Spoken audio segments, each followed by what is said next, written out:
Okay, so this is module 1, and we're talking about developing product from PLR. And I do use the singular in this case, and that's not a mistake, mainly because what I'm talking about is kind of a way of doing business. So whether or not you develop one signature product or whether or not you develop several products, then this is really going to be a business model that I want to lay out to you, that if you want to start with PLR that you have, or you want to just use PLR as I suggest you use it as raw material, then this is kind of the way I think you should go about building a business. And what I want to say to you is that right now, if you don't have a niche that you're in, then I always recommend that you start with the make money online niche, even though, or what I call the information marketing niche, even though it's the most competitive, because you'll learn the most, right? You'll learn the fastest, and then when you discover whatever your niche is supposed to be, you can take all the lessons that you learned in the information marketing niche and apply them, and what you'll find is that most people don't really fully know them, and then they will not even recognize things like one-time offers and other things like that, and then you will then be in a good position. So just about everything that you need to learn in terms of how to put these things together, you're going to learn in the information marketing niche. So again, if you don't have one, like if you don't have if you're not, let's say you're not in personal development, you're not in weight loss, you're not in a particular branch of information marketing, you're still trying to figure out exactly where you want to be, then I'm going to say get started in information marketing. That's my suggestion, because again, you're going to learn the most, the fastest, and you will have to apply these lessons probably about as fast as you learn them. And typically, the feedback that you get from the information marketing niche is, even though it's brutal, and even though it is, I think, sometimes a little, I'd say a little harsh, it's the best, right? It's the best medicine for learning. Okay, so let's talk about the business model, basically, because again, what we're talking about in these, well, how do I take PLR and how do I turn it into some kind of continual business model? I want to lay this out for you tonight, and I want to talk about the product Snowball, right? So either you heard me talk about it or you've heard the concept before. Because if you haven't started out yet, and even if, I'd say that even if you have some momentum, product Snowball is really going to always be the best way to gain momentum and to get affiliates kind of looking at you, right? And so let's talk about it. What you want to do with a product Snowball is you're not trying to hit a home run with your product creation. Whether or not you're taking a PLR right out of the box or you're trying to use it in some way, you're not trying to do $1 million Jeff Walker 7-figure launch. I'm not opposed to that. But what I'm saying is that before you have affiliates and partners and you have, let's say, a number of products, you want to start the process, I think, by creating short products that solve a specific problem that marketers are having, right? Again, start with short products that solve a specific problem that marketers are having. Now, if you're not in the make money online niche or information marketing niche, then you solve the problems in your niche. Right, so if you're in the personal development niche, if you're in the, let's say, the procrastination, right, that's your thing, then what's the number one problem that people who procrastinate that they're having right now, right? What's their number one problem? Is it that they spend too much time on social media? Is it they're overwhelmed by technology? Whatever it is, create a short product and just start creating short products to address each problem. Again, if you don't have momentum yet, I'm not opposed to you launching on JVZoo. It's just that you do have to have an affiliate network. You do have to have a group of people who are willing to look at what you're doing on a regular basis and to promote you. If you don't have that, you can pick that up. You can gain that on Warrior Plus. You can develop that kind of network. And you don't have to move off Warrior Plus, to be quite honest. I know that that the JVZoo seems to be the, I guess, the network that's kind of sexier, so to speak.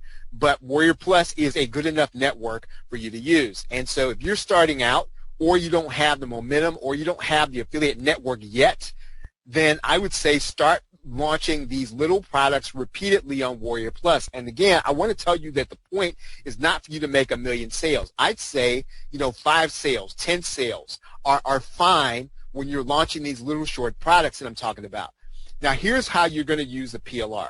So in other words, You want to take PLR and you want to beef up what you're trying to do. So in other words, you don't want to spend your time explaining to me the basics of, and again, I always use Facebook as an example.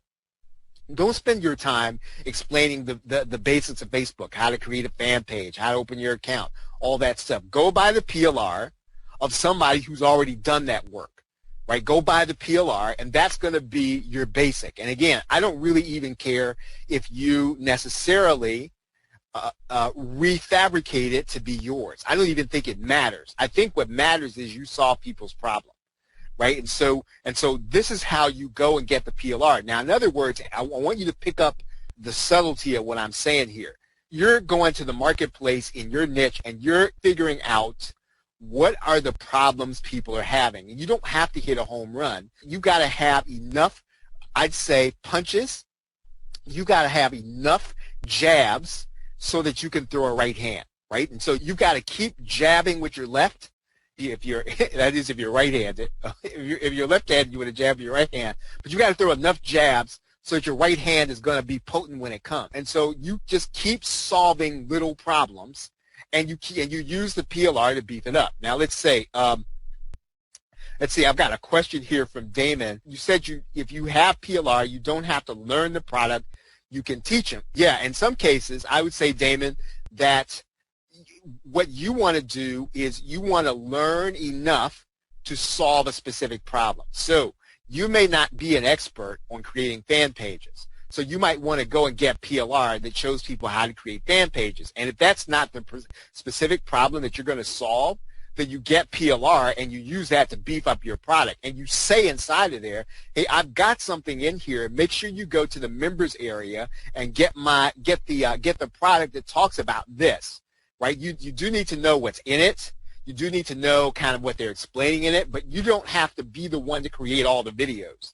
Now, if you want to, for the sake of continuity, I think that it would be good if you put bumpers on all those videos. So in other words, you have, let's say, yourself on the beginning of the video and the end of the video saying, this is Charles, you're about to see a video that's going to show you how to create fan pages. Now, here's what's going to happen, and then you kind of go into a little explanation. At the end, come in at the end on your end of the bumper, and you tell people, okay, you've just seen how to create a fan page. This is how this fits into my. I'm going to suggest that you deliver these products the very same way I'm doing it right now, because you need to move quickly, and you need to solve problems, right? And so I don't know of a faster way of being able to do that than creating the product live by webinar.